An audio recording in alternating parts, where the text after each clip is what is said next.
What's gaming, y'all? I'm Ryan. Welcome to the board game journey where you will be joining me to play 1,000 games. Now we're already at 21 games in the journal. I know it's great, 21. The numbers are getting higher and higher. And today we are adding 3 more to the list. They're going to be easy, breezy card games. So I started to buy what I consider to be easy, breezy card games. And it is what it sounds like. They're easy to learn and they're not stressful to play. Now these games kind of have a similar theme. They all kind of put the cards into a certain kind of grid. So let's get into it. First up is Slide. Now this is a very appropriately named game because you start off with 16 face down cards in a 4x4 grid. And you're going to turn cards over one at a time through various rounds. And the goal is to get the same numbers grouped together. So if you have 2 10s touching, for instance, that's 0 points. But if you only have 1 10 touching, that will be 10 points. The person with the lowest points at the end of the game wins. So the box says 2 to 6 people can play. So everyone would set their cards up into this 4x4 grid, all face down cards. And they would start by turning over 1 card into the central space here. Now this indicates like who goes first. So if this player is going first, they can choose which card they want to keep. Now the goal is to get the lowest score. So right off the bat, like you don't, if like I said, if you get 2 10s together, it's 0 points. But in the beginning, you don't know you're gonna get another 10. So I might as well just keep the 5. Now, how do I put this 5? I don't just put it back where I got it from. I have to slide it in. Haha, good name, right? Now, the slide in, you have to somehow slide it into this empty, utilizing this empty space. So I could put it here and I could slide these over this way, or I could put it at the bottom and I could slide it in this way, or I could put it at the top and slide it in this way, in the sides, right? So usually, especially if you take it from a central spot, you usually have 4 options. If you take it from a side, you'll have less options. So let's just say I slid this in from here, right? And I put that there. So I put a 5 there. Now this player has to take the 10. They're the last one left. Let's just say they slide it in from the bottom. So let's go again. I'll just take the same spot. I took a 4 and they took a 1. So then, there we go. So maybe in this time, I'll go up from the bottom like this, and maybe he'll come down from the top. Because in playing this game, like you try to leave opportunities to get some matches. For instance, right now, I don't want to put the 4 and 5 next to each other because that's not going to do me any good. So let's just do another one here. Let's say I take this one and he takes this one.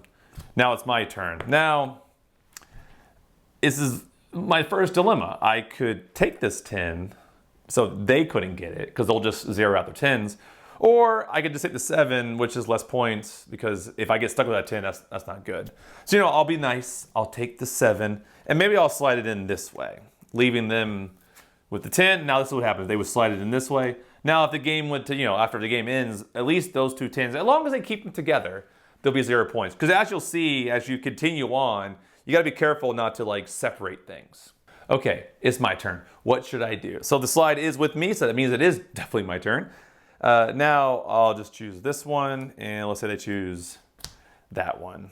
Okay, so I got a 4 and a 6. Now I know I could use either one because I can cancel out my 4 here, or I can cancel out this 6. Now obviously the 6 is technically more points, but if I can maybe combine these 4s together, that would be good for me too. So I can at least get rid of all the 4s. So maybe I'll take the 4, I'll slide this one down.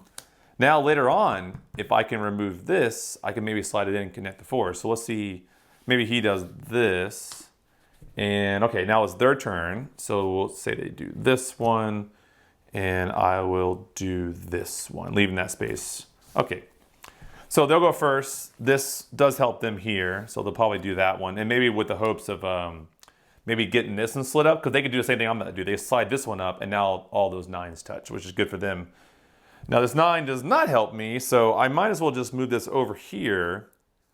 And now at least all my 4s align, and that cancels that out. And we'll see at a later turn. Maybe I can get a 9, or there's a lot of opportunities still to reduce my score before the end. Here's how the game looks once it ends. And so that all the cards have been decided. So this is me. So see how I did. Now I can eliminate all these 4s, but I couldn't do this one because these diagonal adjacencies don't exist in this game. So we can get rid of these 4s. We can get rid of these 1s, these 2s, these 5s, and these 6s. Now, that admittedly is the most satisfying part of the game right there. You just feel like, oh yeah, I get rid of all these cards. And this will be my final score. I would add this up, and that's my final score versus whatever they got. I'm not gonna add it up. I don't wanna know what happens. We'll just say I won. Hey, if you're enjoying this video, hit subscribe and hit the like button while you're at it. Next up is Skyjo. Now this game seemed very similar to me to Slide, but they are different games.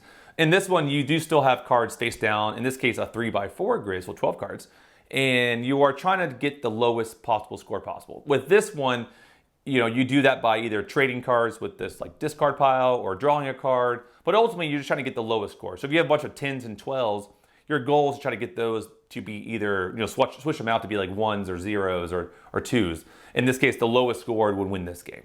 So let's dive a little bit deeper into Skyjo. Each player is going to start off with their cards in this 3x4 grid, so 12 cards. And they'll start off by taking the cards and turning 2 face up. In this case, I have a 5 and -1. The goal is to end this game with, well, this round, for instance, with the lowest score possible. So I want to have the lowest cards here. I'm trying to avoid 12s and all the 11s and all that kind of stuff if I can. And ultimately just like have a bunch of small numbers that add up to a low score. You play over several rounds. The first person who crosses 100 points loses the game. On my turn, I have to choose between two options. I either take this face down unknown card or this face up card from the discard pile. Whatever I choose, I then could either replace one of my cards. Now I can replace one of my face down cards, I don't know, or one of my known cards. Ultimately, I'm just trying to get the lowest score possible. So if I see a -1, I'm probably going to take it. Now I can replace my 5, or I can maybe gamble and maybe replace another card. Maybe it's at 11 or 12. Well, we'll just take the gamble here. We'll take the gamble. So let's replace it with a 0. Not the best. I probably should just replace the 5, and that would have been better off. The reason I didn't choose the 5 because there's one little wrinkle in this game. If at any point any of your columns has the same number, then you eliminate that from the game, which is not bad. But if I had a -1 here and a -1 here, and just say that happened to be a -1, well, yeah, I get rid of all those cards, but that's -3 points against my total score. I don't want to get rid of my -1, so that's why I didn't want to get rid of that card. So the next person takes their turn, and usually it will end with the card being added there. So they added a 3 for me. So now I have to choose like the 3. Well, let's just say I take this one instead. So I look at it, and it's a 6. So in this case, I could keep the 6 by replacing either one of my face-up cards or one of my face-down cards. At this point, I mean, I'm probably better off just not taking it, because that is an option. I can choose not to take it. I can add it to this card pile, and now I have to turn one of my cards face up to end my turn. So in that case, well, there we go. Now we know I have a 12 there. Now 12s and 11s aren't necessarily bad. Like I said, a lot of people don't want 11s and 12s, so sometimes I'll purposely keep, if I have 11 or 12 here or 10, I'll keep it because it's most likely it's going to get discarded at some point, and I can keep taking those cards. Because if I can get 3 12s, obviously it goes to 0. I just get rid of it. I just get rid of those 3 cards and it goes away. Okay, it's my turn. I'm playing every color because this back design is every color. What should I do? Now I end up going for the strategy I alluded to earlier, where I do have 2 11s here, because I'm just banking on the fact that people don't want 11s, right? So, I mean, I can always abandon ship late in the game if I need to, maybe get rid of them, but I'm just thinking someone's bound to either discard 11 or I might luckily draw one, right? So for now, I'll just take my turn as is. I'll take a random card here, which happens to be a 0. So I'll get rid of this card here. Oh, okay, well, there's an 11. Now, unfortunately, I can't take it back because that person's gonna take their turn and now they're gonna discard a card. So that's gonna leave me with my turn next. Oh, I drew a 0 here.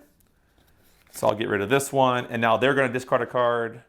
Oh, good. See, it did happen. Now that was just random luck. I actually didn't set it up this time. So they give me an 11, which does happen in this game because, they're going for low cards. They don't want that. So now they give me 11 I need. So what happens is I put the 11 here. Obviously, now the cool thing is that 1, even though it's nice, it's going to get covered up because my 11s now go away and cover up that 1, which... Trust me, people are reaching for that 1. As soon as you put it down, you go, whoa, whoa, whoa, whoa, whoa, and then you cover it up. Yeah, it's a little bit mean, but it's also kind of satisfying. Next up is flowers. Now, the game is very different from the other 2, but you're still building a massive grid of cards in front of you. So with this game, you add cards one at a time, and ultimately, you're just trying to get a big groups of similar colors. Like, you're trying to get a big group of blues or yellows or reds, and you'll score those accordingly. But the catch is, you'll notice that there's numbers like 1, 2, 3, or 4. And the big catch is if you have a 4, for instance, you can only have up to 4 cards in that 4 group. Or for instance, if you have a 2s, you can only have 2 2s together, right? If you have a third 2 that touches the other 2 2s, then those cards get removed. So it becomes a nice puzzle. Like, how do I get all these big groups of cards to be similar colors, but not violate the number rule? Here's a quick look at flowers. Now, each player starts off with a random number in front of them, and the goal of the game is to try to get groups of the same color. So if I can get like 6 or 7 reds together, I'm gonna get 1 point for each color in that grouping. Now, I think you can even score multiple groups if needed. So right now, I could take either one of these 2 face-up cards or a mystery card. So let's just say I take the 2. So now the 2 2s can touch. This is a valid placement because the big catch of this game is like 2 2s can only touch 2 2s. So if I was to add a third 2 in here at some point, so for instance, I just grab a 2 for showing it purposes. So if I was to grab another 2 and it was touching one of these 2s, this is invalid and it would get removed from the game. It'll be negative points against me at the end. So let's not do that. So in this case, I could take this 4 and put it here. Now that set me up for a nice green score now, right? So I could put 3 other 4s touching this 4, because that way I only have a max of 4s in like a group. So let's just say I took, like, for instance, I don't know if I want to take this 4, but I guess I will for sake of this. So I'll take a 4 there, and now I got another 2. Now if I take this 2, I really can't put it here anymore. I wish I had another color going, so maybe I'll just put this over here. And let's just do a couple more examples here. Let's just say I did that 4. Now, ideally, what would happen, if I put this 4 here, it's helping with my yellow grouping. But ideally, I would have like either one more 4 here touching, or I could start a whole other 4 thing going on. You will notice that on these, or maybe I'll do this instead, because on these cards, you'll see some butterflies sometimes. And I'll put it right here so you can see it a little bit easier. The butterflies will score an extra point if it's touching a color that matches that color. For instance, in this case, this blue butterfly is touching a blue card, so it will score me an extra point. Poof, like magic. I took a few more turns, and you can kind of see how this continues to grow and grow and grow. Now, here, I was able to get my blue section this way. So here I have 4, 4, 4, and 4. So this is a yellow 4, a blue 4, and a red 4, but they're all working together. But I was able to keep them separated. So this blue went with the blues, the red went with the reds, the yellow went with the red, the yellows, and so on and so forth. You're trying to just keep it, but keep the rule alive. And that's where it kind of hurts the head sometimes. Now, ones are easy because they're nice little like ways to break things up. So a 1 has to be by itself. So I can put that there on the red, boom, I'm good. But now I can build off of the 1 potentially and continue my red going. Now these 2 2s are good. This other 2 is still connected, but it's diagonally connected. So it doesn't count against me because it has to be like a diagonally. There's that word again. Orthogonally adjacent. But I could put like a red 2 here, or I could put like a green 2 here and continue my green section. So you can see how this keeps going and going. Okay, it's my turn. What should I do? So right now I have a choice of a blue 3 or a blue 4. The blue 4, I mean, I could use the blue 4 up here and start another like 4, sequence.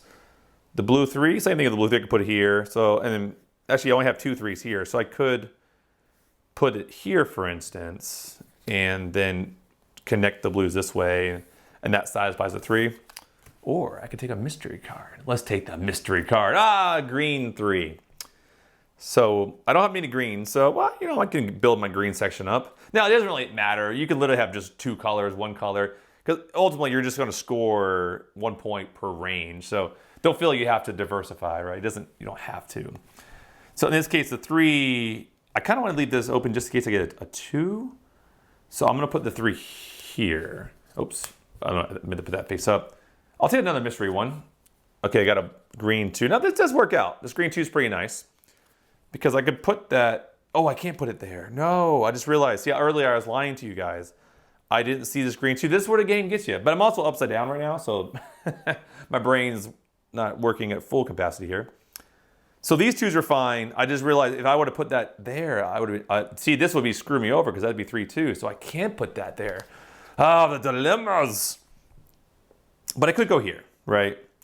I could go there. Now you have me thinking, is there anything else in violation? You guys are probably, I do have something in violation. You guys probably saw the whole time. I have these 3. Oh no. It's okay. It's just part of the game. It's just part of the game. All right, I'll just take one more because I know I'm going to lose all of this. Oh no, but that's going to create 2. Whatever, it is what it is. So I have a blue 4. I'll just go up here with the blue 4. Now you got me thinking I have more violations. We'll just say the game ended here. Now I still have a lot of cards left here because I don't have other players here. Ultimately, you do vary the number of cards here based on the number of playing count. And also, the game ends once one pile is completely gone. So once one pile is gone, the game ends and you score. So before you score, you need to then remove things that didn't work. So in this case, starting here with the 4s, I didn't get a 4th 4, so these would go away. The 3s here are fine, right? The 2 2s here are fine. 4, 1, 2, 3. Oh no, I didn't get. Oh, there's 4. 4 there, got that one. This 2, I don't have anything with it. 3 3, I'm missing a 3, so those are bad. Oh no. And then, oh, as we discovered here, this 3 trap got me good. To score this, it's looking a little grim for me because there's one thing I forgot to mention is to score something, you need to have at least 5 cards of that color touching. So I do have 1, 2, 3, 4, 5 yellows touching, so I can score those. But everything else, I have less than 5. So I get the 5 points, but I do have a butterfly. I do have a butterfly right there, blue, that is touching a blue card. So at least I get 6 points. Not the best score. I got that one thing really hurt me. My reds would have been delicious and my blues would have scored really nicely, but alas, made some silly mistakes. So in summary, there's definitely a card game for all skills here. I would say the easiest one is Skyjo by far because it's a lot of luck. It's one of those like, if you're into like, crap machines, this is probably your style because you're just turning things over and you get excitement. Like you turn a card over as a -2, you get, oh, I got -2, but you didn't like do anything. It was just random luck. But it still feels good. I don't know, just one of those things. So I think this game is probably my least favorite of all of them because at least with Slide, at least there's some skill. Like I feel like how you take and how you leave things open, and sometimes you can like think ahead how to connect things. So I feel like at least there's some skill here, which I like. Obviously a lot of randomness as well. You can't control what cards are being picked or whatever, but at least you can try to minimize it here. With this one, I feel like it's just blind luck. You replace a 3 and you just with a random card, it happens to be a 12. You just got really lucky, right? But but I do think this game is nice for the one simple fact that it's easy to teach and easy for people to learn. So like I have shown this to people who, and when I first got it, I was definitely hyped on this game. So I showed it to a few people and they all loved it, right? Because I think it's just a very approachable game. But I'm okay with it, but it has to be a short game. Like playing to 100 is way too long. If it's to 50, I do think it's tolerable. Because I think if I keep it to like 3 rounds of it, I'm okay with it. I know they do have another game called Skyjo Action, which to me, I probably would like better. I haven't played it yet. Let me know if you guys play Skyjo Action. Because I think that one introduces like different ways to think and ways to switch cards in and out. And just gives you a little more flexibility. But as this game goes, very sterile, very much direct game. You just try, So I'll leave it there. Flowers, it's probably the most complicated of all of them because it does hurt the brain. Something about also just the fact that there are different colors with numbers. Sometimes you just don't see it. It's weird. Like you'll see 3 4s. Like even in my example when I was showing you guys, like that 1 3 became invisible. Like I don't know. Sometimes it just because it blends in with the other colors, you just don't see it, and you're like, oh, I can put it here. And at the end of the game, you're like, how did I miss that? So, but this is a fun puzzle. Like I think if you're into puzzly card games, this is nice. It does take a lot of table space up, so you've been warned. It just takes a lot of table space up. And one of the things where it just keeps growing. You almost need to like have like this entire surface to yourself. Slide, like I said, I kind of hinted out with Skyjo. I do enjoy this game. Before it came out, I actually made my own copy with my own playing cards and just kind of played it until it came out. I do think the smaller square cards are way better than regular size playing cards, just because of the table space it takes up. This is just very more efficient.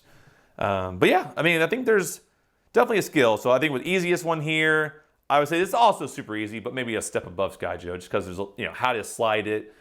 I noticed people struggle a little bit at first. They're just trying to think through that puzzle of how to slide things. Flowers, it's definitely approachable. It's not hard to teach flowers. I would say it's definitely a little more thinking how to get everything to line up, but it's still a very approachable game. Thanks for joining me for another video. Hit subscribe, like, I see you. I know you want to do it.